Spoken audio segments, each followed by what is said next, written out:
സ്വയം ധ്യാനിക്കാൻ വേണ്ടി വന്നിരിക്കുകയാണ്. തീർച്ചയായിട്ടും ഞാൻ ധ്യാന ഗുരുവല്ല.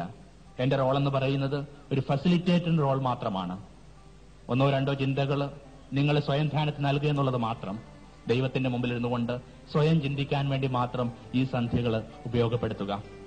ദൈവം തന്നെ നിങ്ങളെ ഹൃദയത്തോട് സംസാരിക്കട്ടെ. എന്റെ ചിന്തകൾ നിങ്ങളുടെ ചിന്തയ്ക്ക് തടസ്സമായിട്ട് മാറുന്നുണ്ടെങ്കിൽ ഇതിനെ തള്ളിപ്പറയുക. വളരെ ലാഘവത്തോടുകൂടി ഒരു മേശയ്ക്ക് ചുറ്റും ഇരുന്നു കൊണ്ട് സംസാരിക്കുന്ന അതേ മനസ്സോടുകൂടി, ഒരു ദേവാലയത്തിന്റെ ഏത് മൂലക്കിരുന്നു കൊണ്ട് ചിന്തിക്കുന്ന അതേ മനസ്സോടുകൂടി ഈ ധ്യാന ദിവസങ്ങളെ കാണാനായിട്ട് ശ്രമിക്കുക. നമ്മൾ വെറുതെ ഒരു ഉത്സവപ്പറമ്പിലെത്തിയ കുഞ്ഞിനെ കുറിച്ച് ചിന്തിക്കുക. ഉത്സവപ്പറമ്പിൽ അച്ഛന്റെ കൈപിടിച്ചു എത്തിയ ഒരു കുഞ്ഞ്. എല്ലാ ദൃശ്യങ്ങളും ഇവന്റെ മനസ്സിനെ കൗതുകപ്പെടുത്തുന്നുണ്ട്. എല്ലാ ദൃശ്യങ്ങളും ഇവന്റെ മനസ്സിനെ ഉണർത്തുന്നുണ്ട്. വഴിയോര വാണിപ്പക്കാര്, ആരവങ്ങള്, വർണ്ണങ്ങള് ഒക്കെ ഇവന്റെ കുഞ്ഞു മനസ്സിനെ ഒത്തിരി ജ്വലിപ്പിക്കുന്നുണ്ട്. ഭീതിപ്പെടുത്തുന്ന ദൃശ്യങ്ങൾ പോലും ഇവന്റെ മനസ്സിലേക്ക് കൗതുകം മാത്രമേ ഉണർത്തുന്നുള്ളൂ. പാമ്പാട്ടിയുടെ മകുടിയുടെ താളത്തിനനുസരിച്ച് നീങ്ങുന്ന ഒരു പാമ്പിന്റെ പത്തി പോലും ഇവനെ കൗതുകപ്പെടുത്തുന്നേ ഉള്ളൂ. ഇങ്ങനെ എല്ലാ ദൃശ്യങ്ങളും മനോഹരമാകുമ്പോൾ, എല്ലാ ദൃശ്യങ്ങളും പ്രിയങ്കരമാകുമ്പോൾ പെട്ടെന്ന് എവിടെയോ ഏതൊക്കെയോ വർണ്ണങ്ങളുടെയും ആരവങ്ങളുടെയും ഭൂമിയിൽ ഇവന്റെ അപ്പന്റെ വിരൽത്തുമ്പുകൾ നഷ്ടമാകുന്നു. ഇനി ഒരു ദൃശ്യവും ഇവന്റെ മനസ്സിൽ ഉണർത്തുകയില്ല. ഇനി ഒരു ദൃശ്യവും ഇവനെ കൗതുകപ്പെടുത്തുകയില്ല. ഒരിക്കൽ ആനന്ദത്തിന്റെ ദൃശ്യങ്ങൾ ഇവനെ ഭീതിയിലേക്ക് നയിക്കും. ഇത് വല്ലാത്തൊരു ദുരന്തമാണ്. ജീവിതത്തിൽ ഏതൊക്കെയോ ഇടനാഴികൾ വെച്ചിട്ട് ഈശ്വരന്റെ വിരൽത്തുമ്പുകൾ നഷ്ടമായി പോകുക എന്ന് പറയുന്നത് സമാനമായ ദുരന്തമാണ്. ഉത്സവപ്പറമ്പിൽ വെച്ച് അച്ഛന്റെ കൈവിരൽത്തുമ്പ് നഷ്ടമായ കുട്ടി ആരാണ്? അത്തരമൊരു അനുഭവങ്ങൾ കടന്നു പോയിട്ടുള്ളതെന്നറിയാം. ഇതിനേക്കാൾ വലിയ ദുരന്തം വേറെയില്ല എന്നുള്ളത്. കൊച്ചുകുട്ടികൾ ആൾക്കൂട്ടത്തിൽ വെച്ച് നഷ്ടമാകുന്ന അവരോട് ചോദിക്കുക, പിന്നീട് ഒരു ക്ലാസ് മുറിയെ പോലും ഇവർക്ക് തങ്ങളുടെ മനസ്സിലേക്ക് കൊണ്ടുവരാനാവില്ല എന്ന്. 4-5 ആൾക്കാർ പോലും ഇവരെ ഭയപ്പെടുത്തുന്നുള്ളത്. വലിയൊരു ഉത്സവപ്പറമ്പില് അച്ഛന്റെ വിരൽത്തുമ്പുകൾ പിടിച്ചുകൊണ്ട് വന്നിട്ട് എപ്പോഴോ പിന്നീട് വിരൽത്തുമ്പുകൾ നഷ്ടമായ കുട്ടി ആരാണ്? ഒരുപക്ഷെ അത് നമ്മൾ തന്നെ ആയിരിക്കാം. അല്ലെങ്കിൽ നമ്മൾ അറിയുന്ന അശാന്തികൾക്ക് എന്താണ് അർത്ഥം? നമ്മൾ അറിയുന്ന അരക്ഷിതാവസ്ഥകൾക്ക് എന്താണ് അർത്ഥം? നമ്മൾ കൊണ്ടു നടക്കുന്ന ഇൻസെക്യൂരിറ്റി ഫീലിങ്ങൾക്ക് എന്താണ് അർത്ഥം? എപ്പോഴോ എനിക്കെന്റെ ദൈവത്തിന്റെ വിരൽത്തുമ്പുകൾ നഷ്ടമായി. ബൈബിൾ നമ്മൾ വായിച്ചു കേൾക്കുന്നുണ്ട്, ക്രിസ്തു കൂടെ ഉള്ളപ്പോൾ പച്ചവെള്ളങ്ങൾ വീഞ്ഞായിട്ട് മാറുന്നു, ക്രിസ്തു കൂടെ ഇല്ലാതെ പോകുമ്പോൾ വീഞ്ഞും പച്ചവെള്ളമായിട്ട് മാറുന്നു. ഒരിക്കൽ ജീവിതത്തിൽ ഏറ്റവും ലളിതമായ സംഭവങ്ങൾ പോലും നമ്മുടെ മനസ്സിൽ ഉണർത്തിയിരുന്നു. ഗൃഹപാഠം ചെയ്യുന്ന കുഞ്ഞുമക്കള്, നമുക്ക് വേണ്ടി കാത്തിരിക്കുന്ന സഖി, അത്താഴമൊരുക്കുന്ന പെങ്ങള്, ജോലി കഴിഞ്ഞെത്തുന്ന ഗൃഹനാഥൻ ഒക്കെ മനസ്സിനെ ഉണർത്തിയ അനുഭവങ്ങളായിരുന്നു. പിന്നീട് എപ്പോഴാണ് സമാനമായ അനുഭവങ്ങൾ മനസ്സിനെ ചെടിപ്പിച്ചു തുടങ്ങിയത്? വല്ലാത്തൊരുതരം വേലിയിറക്കങ്ങളിലേക്ക് മനസ്സ് വലിച്ചെറിയപ്പെട്ടത്, വല്ലാത്തൊരുതരം ബോർഡങ്ങളിലേക്കും ഡിപ്രഷനിലേക്കുമൊക്കെ മനസ്സ് വലിച്ചെറിയപ്പെട്ടത്. ജീവിതത്തെ വ്യത്യസ്തമാക്കുന്ന ഒരൊറ്റ ഘടകമേ ഉള്ളൂ. ഒന്ന്, ക്രിസ്തുവിന് വിരൽത്തുമ്പുകൾ നടക്കുക, അല്ലെങ്കിൽ ക്രിസ്തുവിനെ ഉപേക്ഷിക്കുക. ഇതിനിടയ്ക്കൊരു മിഡിൽ പോയിന്റ് ഒരിക്കലും സംഭവിക്കുന്നില്ല. ക്രൈസ്റ്റ് പറയുന്നത് പോലെ എന്റെ കൂടെ ആയിരിക്കുന്നവൻ എന്റെ കൂടെ ആയിരിക്കുകയും അല്ലെങ്കിൽ എന്റെയോടൊപ്പം ശേഖരിക്കുന്നവൻ എന്നും എന്റെ കൂടെ നിൽക്കുകയും അല്ലാത്തവൻ എനിക്ക് എതിരാവുകയും ചെയ്യുന്നു. Whoever is not with me is against me. എന്റെ കൂടെ അല്ലാത്തവൻ എനിക്കെതിരാണ്. ആത്മീയതയിൽ മിഡിൽ പോയിന്റ് എന്ന് പറയുന്ന ഒരാശയമില്ല. ഒന്നെങ്കിൽ ക്രിസ്തുവിനെ കൂടെ ആയിരിക്കുക, അല്ലെങ്കിൽ ക്രിസ്തുവിനെതിരായിരിക്കുക. He who gathers with me, he who does not gather with me shatters. എന്റെ കൂടെ ശേഖരിക്കാത്തവൻ ചിതറിക്കുകയാണ്, എന്റെ കൂടെ അല്ലാത്തവൻ എനിക്കെതിരാണ്. വെറുതെ ഈ സന്ധ്യയിൽ സ്വയം ചോദിക്കുക, ക്രിസ്തുവിന്റെ വിരൽത്തുമ്പുകളിലാണോ എന്റെ ചലനം? ഇല്ലെങ്കിൽ ഞാൻ അറിയുന്ന ജീവിതത്തിൽ അസ്വസ്ഥതകൾക്ക് എന്താണ് കാരണം? പച്ചവെള്ളങ്ങളെ വീഞ്ഞാക്കി മാറ്റാൻ കെൽപ്പുള്ളവൻ, ജീവിതത്തിലെ ഏറ്റവും നിസ്സാരമായ സംഭവങ്ങളിൽ പോലും ലഹരിയുള്ളതാക്കി മാറ്റാൻ കെൽപ്പുള്ളവൻ. കൂടെ ഉണ്ടായിരുന്ന കാലത്തിൽ എന്റെ ജീവിതത്തിൽ ആനന്ദമുണ്ടായിരുന്നു, നൃത്തമുണ്ടായിരുന്നു, കുറെ കൂടി നിറവനുഭവപ്പെട്ടിട്ടുണ്ടായിരുന്നു. ഇപ്പോൾ എനിക്ക് എന്ത് സംഭവിച്ചു? ഇന്ന് ഈ ധ്യാനത്തിന്റെ ആദ്യ ദിവസം വെറുതെ മനസ്സിൽ ചോദിക്കുക, വലിയൊരു ഉത്സവപ്പറമ്പില്, വലിയൊരു വർണ്ണങ്ങളുടെയും ആരവങ്ങളുടെയും ഭൂമിയിൽ, വലിയൊരു ചട്ടങ്ങളുടെയും അനുഷ്ഠാനങ്ങളുടെയും രതിയുടെയും വിരുന്നിന്റെയും ഒക്കെ ഭൂമിയിൽ വിരൽത്തുമ്പുകൾ നഷ്ടപ്പെട്ട കുട്ടി ആരാണ്? അങ്ങനെ വരുമ്പോൾ ആത്മീയതയിൽ ഒരൊറ്റ വിലാപം മാത്രമേ ഉള്ളൂ. എങ്ങനെയാണ് ഞാൻ അവന്റെ അടുക്കിലേക്ക് എത്തുക? എനിക്ക് കൈമോശം വന്ന ഈ വിരൽത്തുമ്പുകളിലേക്ക് ഞാൻ എങ്ങനെയാണ് എത്തുക? ആത്മീയതയിലെ ഏറ്റവും വലിയ ദുരന്തമെന്ന് പറയുന്നത് ഏതോ ഇടനാഴിയിൽ വെച്ച്, ഏതോ ഉത്സവഭൂമിയിൽ വെച്ച് ഈശ്വരന്റെ വിരൽത്തുമ്പോൾ നഷ്ടമാവുകയാണ്.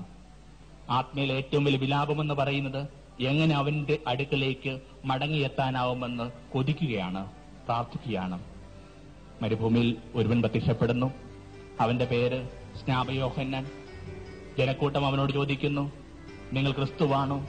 ഇവൻ പറഞ്ഞു, ഞാൻ ക്രിസ്തുവല്ല, അവന്റെ ചെരുപ്പിന്റെ വാറുകൾ പോലും അഴിക്കാൻ ഞാൻ യോഗ്യനല്ല. നിങ്ങൾ എലീജയാണോ? നിങ്ങൾ പ്രവാചകനാണോ?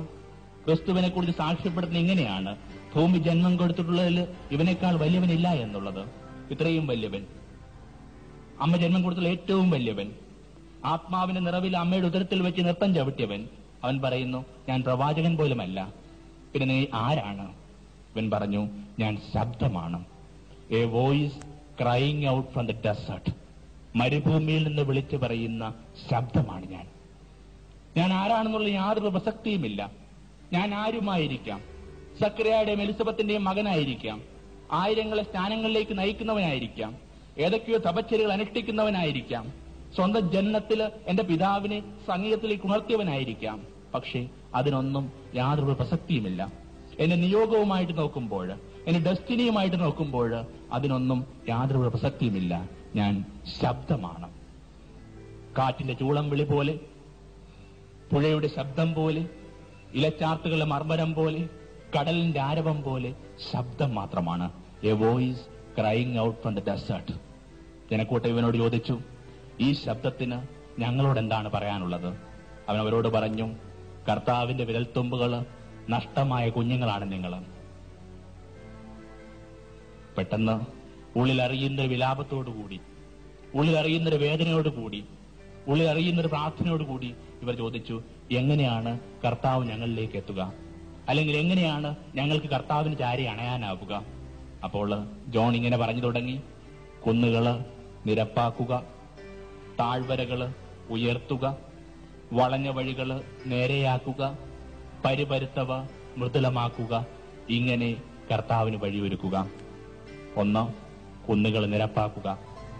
കർത്താവിന് വഴിയൊരുക്കാനായിട്ട് ജോൺ പറയുന്ന ആദ്യത്തെ ഘടകം ഇതാണ്, കുന്നുകൾ നിരപ്പാക്കുക. എന്താണ് ഈ കുന്ന്? പറഞ്ഞു, നോ ഡ്രോപ്പിഷ്. അപ്പോൾ ഇവന്റെ വലത് കൈയിലെ പൂക്കളും താഴേക്കിടുന്നു. ഗുരു പിന്നെയും പറഞ്ഞു, നോ ഡ്രോപ്പിഷ്. അപ്പോൾ ഇവൻ ചോദിക്കുന്നു, നൗ വാട്ട് ടു ഡ്രോപ്പ്? അപ്പോൾ ഗുരു പറഞ്ഞു, ഈ പൂക്കളെയല്ല, നിന്റെ അഹബോധത്തെ താഴേക്കിടുക. Not the flowers but your ego.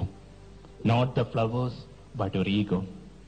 കർത്താവിനും എനിക്കുമിടയിൽ ഉള്ള ഏറ്റവും വലിയ തടസ്സമെന്ന് പറയുന്നത് ഞാൻ കൊണ്ടു നടക്കുന്ന അഹബോധങ്ങളെയാണ്. ഈ പൂക്കളെയല്ല, നിന്റെ അഹബോധങ്ങളെ താഴേക്കെടുക്കുക.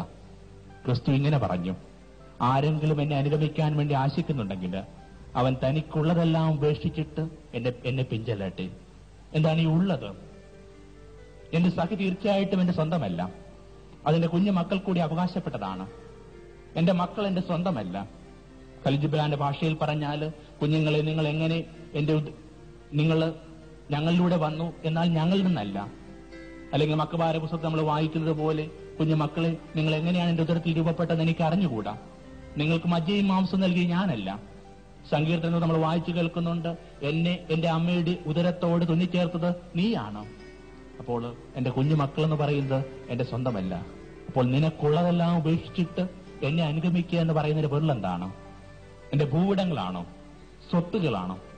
കുറെ കൂടി ഉൾവെളിച്ചം കെട്ടിട്ടുള്ള ഏത് മനുഷ്യനും അറിയാം, ഒരു മനുഷ്യൻ കൊണ്ടു നടക്കുന്ന സ്വത്തുകളുടെ ഒക്കെ ഉടമകള് അവനല്ല എന്ന്. അവൻ വെറും ഇതിന്റെ കീപ്പർ മാത്രമാണ്, കൈവശ അവകാശക്കാരൻ മാത്രമാണ്. ഇന്നലെ എന്റെ മുത്തച്ഛന്റെ സ്വത്ത് ഇന്ന് എന്റെ അച്ഛന്റേതായിട്ട് മാറുന്നു, നാളെ അത് എന്റെ സ്വന്തമായിട്ട് മാറുന്നു, മറ്റന്നാൾ എന്റെ കൊച്ചുമകന്റേതായിട്ട് മാറുമ്പോൾ ഞാൻ കൊണ്ടു നടക്കുന്ന സ്വത്തുക്കൾ എന്ന് പറയുന്നത്, ഭൂവിടങ്ങൾ എന്ന് പറയുന്നത് എന്റെ സ്വന്തമല്ല. അപ്പോൾ ക്രിസ്തു പറയുന്ന, നിനക്കുള്ളതെല്ലാം ഉപേക്ഷിച്ചിട്ട് എന്നെ അനുഗമിക്കുക എന്ന് പറയുന്നതിന്റെ പൊരുൾ എന്താണ്? നിന്റെ അഹബോധങ്ങൾ ഉപേക്ഷിച്ചിട്ട് എന്നെ പിഞ്ചെല്ലുക. മനുഷ്യന്റെ അഹന്തകളൊക്കെ ഊതിവീർപ്പിച്ച കുമിളകളാണ്. ചെറുപ്പകാലത്ത് ഏറ്റവും കൂടുതൽ ഇഷ്ടപ്പെട്ടിരുന്ന ഒരു കഥാപാത്രം എന്ന് പറയുന്നത് ബോക്സറായ ഒരു മനുഷ്യനായിരുന്നു, മുഹമ്മദ് അലി എന്ന് പറയുന്നത്. കുട്ടികളുടെ ഹരമായിരുന്നു ഈ മനുഷ്യൻ. അന്ന് ഈ മുഹമ്മദ് അലിയെ കുറിച്ച് കണ്ട ഒരു ഡോക്യുമെന്ററി ഫിലിം മനസ്സിൽ ഓർമ്മയുണ്ട്. റിങ്ങില് എതിരാളി ഇടിച്ചു വീഴ്ത്തിയിട്ട് എന്നിട്ടും പകതീരാതെ ഈ മനുഷ്യൻ പുറത്തു കടന്നിട്ട് ചുറ്റും നിൽക്കുന്ന കാണികളോട് മുട്ടു ചുരുട്ടി ചോദിക്കുന്നു, ഇനിയും ആരെങ്കിലും ഉണ്ടോ എനിക്ക് ഇടിച്ചു വീഴ്ത്താൻ? ഇനിയും ആരെങ്കിലും ഉണ്ടോ എനിക്ക് ഇടിച്ചു വീഴ്ത്താൻ? വളരെ വിറയിലായിട്ടുള്ള ചിത്രമായിരുന്നു അത്. പൗരുഷം നിറഞ്ഞ ഒന്നാം. അറിയുക, അതേ കരങ്ങൾക്ക് ഇന്ന് പാർക്കിൻസ് ആണ്. ഒരു ചെക്കിലീഫ് ഒപ്പിടാനാവില്ല, ഒരു തിരിതെളിക്കാനാവില്ല, ഒരു കുഞ്ഞിനെ അണച്ചു പിടിക്കാനാവാത്ത വിധത്തിൽ ഒരു കരങ്ങളും. ഒരിക്കൽ ഇനിയും ആരെങ്കിലും ഉണ്ടോ എനിക്ക് ഇടിച്ചു വീഴ്ത്താൻ എന്ന് പറഞ്ഞ കരങ്ങൾക്ക് ലഭിക്കുന്ന പാർക്കിൻസ് പഠിപ്പിക്കുന്ന പാഠം എന്താണ്? മനുഷ്യന്റെ അഹബോധങ്ങൾ എന്ന് പറയുന്നത് ഊതിവീർപ്പിച്ച കുമ്മളകളാണ്. എപ്പോൾ വേണമെങ്കിലും ഉടഞ്ഞു പോയേക്കാം. Drop your ego. എല്ലാം ദൈവത്തിന്റെ ദാനമാണ് തിരിച്ചറിയുക. ടൈറ്റാനിക്കിനെ കുറിച്ച് നമുക്കറിയാം. ഈ കപ്പലിന്റെ മുകളിലിരുന്നു കൊണ്ട് നാവികർ പാടിയ പാട്ടിന്റെ അർത്ഥം ഇതായിരുന്നു: ഈ കപ്പലിനെ ഉടക്കാനായിട്ട്, തകർക്കാനായിട്ട് ദൈവത്തിന് പോലും ആവില്ല എന്ന്. എന്നിട്ടും ദൂരെ എവിടെയോ ഒരു മഞ്ഞുമല കാത്തു നിൽക്കുന്നു. 8 ഭാഗം മാത്രം ദൃശ്യപരിധി നൽകിക്കൊണ്ട് 7 ഭാഗം ഒളിപ്പിച്ചുകൊണ്ട് ഒരു മഞ്ഞുമല കാത്തു നിൽക്കുന്നു. മനുഷ്യന്റെ അഹബോധങ്ങൾ ഇങ്ങനെയൊക്കെ ആയിരിക്കാം തകർക്കപ്പെടുക. ബിഷപ്പ് ഷീൻ ഒരു കുഞ്ഞു സംഭവം പറയുന്നുണ്ട്. ഈ ഒരു പെൺകുട്ടി ഇദ്ദേഹത്തിന്റെ പ്ലെയിനിൽ വെച്ച് ഇദ്ദേഹത്തിന് മിഠായി ഡിസ്ട്രിബ്യൂട്ട് ചെയ്ത എയർ ഹോസ്റ്റസ് അവളെ നോക്കിക്കൊണ്ട് വളരെ കൗതുകപൂർവ്വം ബിഷപ്പ് ഇങ്ങനെ പറഞ്ഞു, നീ സുന്ദരിയാണ്, നിന്റെ സൗന്ദര്യത്തിന് നീ തെളിവ് നീ കാട്ടേണ്ടിയിരിക്കുന്നു. വളരെ കാഷ്വലായിട്ട് ബിഷപ്പ് പറഞ്ഞതാണിത്. ഏറെ നാളുകൾക്ക് ശേഷം ബിഷപ്പിന് ഈ പെൺകുട്ടിയുടെ കത്ത് കിട്ടുന്നു. അതിനകത്ത് ഇങ്ങനെ എഴുതിയിരിക്കുന്നു: അങ്ങനെ ഓർമ്മിക്കുന്നുണ്ടോ എന്ന് എനിക്ക് അറിഞ്ഞുകൂടാ, അന്ന് അങ്ങ് എന്നോട് ഇങ്ങനെയൊക്കെ പറഞ്ഞിരുന്നു. ഈ കഴിഞ്ഞ ദിവസം കുഷ്ഠരോഗികൾക്ക് വേണ്ടിയുള്ള സാനറ്റോറിയം ഞാൻ സന്ദർശിക്കുകയായിരുന്നു. എതിരെ കോറിഡോറിൽ വൈരൂപ്യത്തിന് പ്രതീകമായ ഒരു സ്ത്രീ കടന്നു വരുന്നു. അപ്പോൾ ഇവളെ ഫേസ് ചെയ്യേണ്ടെന്ന് ഓർത്തിട്ട് ഞാൻ തോട്ടത്തിലേക്ക് ഇറങ്ങി നടക്കുമ്പോൾ അവൾ വിളിച്ചു പറഞ്ഞു, വഴിമാറി പോകരുത്, ഒരിക്കൽ ഞാൻ നിന്നെക്കാൾ സുന്ദരിയായിരുന്നു. വഴിമാറി പോകരുത്, ഒരിക്കൽ ഞാൻ നിന്നെക്കാൾ സുന്ദരിയായിരുന്നു. ആ നിമിഷത്തിൽ എന്റെ ഉള്ളിലെ അഹബോധത്തിന്റെ കുമള പൊട്ടിയെന്ന്. ജ്യേഷ്ഠനെ പോലെ ഇഷ്ടപ്പെടുന്ന ഒരു മനുഷ്യനുണ്ട്. ഈ മനുഷ്യന്റെ ഭാര്യ വിവാഹത്തിന്റെ 2ാമത്തെ 3ാമത്തെ വർഷം മരിച്ചുപോയി. ഒരു കൊച്ചു കുഞ്ഞിനെ മാത്രം നൽകിക്കൊണ്ട് കൊച്ചു മകള്. പിന്നീട് ഈ മനുഷ്യന്റെ മുഴുവൻ ഫോക്കസ് എന്ന് പറയുന്നത് ഈ കുട്ടിക്ക് വേണ്ടിയായിരുന്നു. ജീവിതത്തിന്റെ മുഴുവൻ കേന്ദ്രബിന്ദു ഈ കുട്ടിയായിട്ട് മാറുകയാണ്. അവളെ വളർത്തുന്നു. പ്രായപൂർത്തിയായ ഈ പെൺകുട്ടി ഇൻഫാറ്റുവേഷൻ എന്നൊക്കെ പറയുന്ന ഒരുതരം ബന്ധത്തിൽ ചെന്നുപെടുന്നു. തൊട്ടടുത്തുള്ള ഡ്രഗിന് അഡിക്റ്റായ തൊഴിൽരഹിതനായ ചെറുപ്പക്കാരനുമായിട്ട് ഇവള് നഗരം വിട്ടു പോകുന്നു. മറ്റൊരു നഗരത്തിൽ വെച്ച് പോലീസ് പിടികൂടിയിട്ട് ഇവരെ കോടതിയിൽ ഹാജരാക്കുന്നു. കോടതിയിൽ ഹാജരാക്കുമ്പോൾ ഇവൾക്ക് പ്രായപൂർത്തി തികഞ്ഞിട്ടുണ്ട്. അതിന്റെ അർത്ഥം ഇവൾക്ക് ഇവൾ തീരുമാനങ്ങൾ എടുക്കാനുള്ള കാലമായെന്നുള്ളതാണ്. ഈ മനുഷ്യനെ ഞങ്ങളൊക്കെ സപ്പോർട്ട് ചെയ്യുകയായിരുന്നു. ഇത് ഇവൾക്ക് പറ്റിയൊരു കയ്യബദ്ധമാണ്. ഒരു പഴയ അധ്യായം പോലെ നിങ്ങളിത് മറന്നു കളയണം. ഒക്കെ മറന്നിട്ട് പതുക്കെ നിങ്ങളുടെ കൂടെ വരുമ്പോൾ ഇതൊക്കെ ഒരു പഴയ ദുസ്വപ്നം പോലെ മറന്നു കളയാനായിട്ട് അവളെ പഠിപ്പിക്കണം എന്നൊക്കെ പറഞ്ഞുകൊണ്ട് ഞങ്ങൾ ഈ മനുഷ്യനെ സപ്പോർട്ട് ചെയ്യാനുള്ള ശ്രമത്തിലാണ്. കോടതിയിൽ വെച്ചിട്ട് മജിസ്ട്രേറ്റ് ഈ പെൺകുട്ടിയോട് ചോദിക്കുന്നു, നീ പ്രായപൂർത്തിയായ കുട്ടിയാണ്, നിനക്ക് തീരുമാനിക്കാം ആരുടെ കൂടെ പോകണമെന്ന്. ഇവന്റെ കൂടെ പോകണമോ അതോ നിന്റെ അപ്പന്റെ കൂടെ പോകണമെന്നോ? ഇവൾ തല പോലും ഉയർത്താതെ പറഞ്ഞു, ഞാൻ ഇവന്റെ കൂടെ പോവുകയാണ്. ഈ മനുഷ്യൻ തകർന്നുപോയി. തിരികെ വരുമ്പോൾ സ്വന്തം കാർ ഡ്രൈവ് ചെയ്യാനാവാതെ പാതയോരത്തേക്ക് മാറ്റിയിട്ടുകൊണ്ട് സ്റ്റിയറിംഗിൽ തലചായിച്ചുകൊണ്ട് ഈ മനുഷ്യൻ പറഞ്ഞത് ഇങ്ങനെയാണ്: എന്തൊക്കെ അഖണ്ഡകളായിരുന്നു എനിക്ക് ഈ കുട്ടിയെക്കുറിച്ച്. ഒരിക്കല് ശാസ്ത്ര സാഹിത്യ വർഷത്തിന്റെ ഒരു ക്വിസ് മത്സരത്തില് ഇവൾക്കൊരു ചെറിയ സമ്മാനം കിട്ടിയപ്പോൾ, ആ വാർത്ത പത്രത്തിൽ ഒരു കുഞ്ഞുകോളം വാർത്തയായി മാറിയപ്പോൾ, പത്രക്കെട്ടുകൾ ബൾക്കായിട്ട് വാങ്ങിയിട്ട് ഓഫീസ് മുഴുവൻ ഡിസ്ട്രിബ്യൂട്ട് ചെയ്യത്തക്ക വിധത്തിലുള്ള അഹന്തയായിരുന്നു ഈ കുട്ടിയെക്കുറിച്ച് എനിക്ക്. ഒടുവിൽ ഇതൊക്കെ ഇങ്ങനെയൊക്കെ ആയല്ലോ. മറ്റൊരു ധ്യാനത്തിന് പോകുന്നതിന് മുമ്പായിരുന്നു. എന്നിട്ട് ഈ മനുഷ്യൻ പറഞ്ഞു, എവിടെയൊക്കെയോ ധ്യാനത്തിന് പോകുന്ന കേട്ടല്ലോ, ചെല്ലുന്നിടത്തൊക്കെ വിളിച്ചു പറയണം മനുഷ്യന്റെ അഖണ്ഡകള് ഊതിവീർപ്പിച്ച കുമിളകളാണെന്ന്. എപ്പോൾ വേണമെങ്കിലും ഉടഞ്ഞു പോയേക്കാം. മനുഷ്യന്റെ അഖണ്ഡകള് ഊതിവീർപ്പിച്ച കുമിളകളാണെന്ന് എപ്പോൾ വേണമെങ്കിലും ഉടഞ്ഞു പോയേക്കാം. പൗലോസ് അപ്പോസ്തലൻ വിളിച്ചു ചോദിക്കുന്നു, ദാനമായിട്ട് ലഭിച്ചതല്ലാതെ കൈവശം എന്തുണ്ട്? പിച്ചക്കാരന് ചെമ്പ് നാണയ സന്യാസി കൊടുക്കുന്നു. എന്നിട്ട് ആകാശം നോക്കി ഇങ്ങനെ വിളിച്ചു പറയുന്നു, ദൈവമേ ഞാൻ തന്നെ നിന്റെ പിച്ചയാണല്ലോ, ദൈവമേ ഞാൻ തന്നെ നിന്റെ പിച്ചയാണല്ലോ. ഒ. വിജയന്റെ ഖസാക്കിന്റെ ഇതിഹാസം എന്ന് പറയുന്ന നോവലിലെ മുസ്ലിം പുരോഹിതന്റെ പേരിങ്ങനെയാണ്, അള്ളാപ്പിച്ച മൊല്ലാക്ക. എന്റെ ജീവൻ അള്ളയുടെ പിച്ചയാണ്. ഒരു കുഞ്ഞിന് അല്ലെങ്കിൽ ഒരു പുരോഹിതനൊക്കെ നൽകാവുന്നതിൽ വെച്ച് ഏറ്റവും മനോഹരമായ നാമം ഇതാണ്, അള്ളാപ്പിച്ച.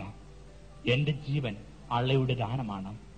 ദാനമായിട്ട് ലഭിച്ചതല്ലാതെ കൈവശം എന്തുണ്ട്? നിന്റെ അക്കബോധങ്ങളെ താഴേക്കിടുക.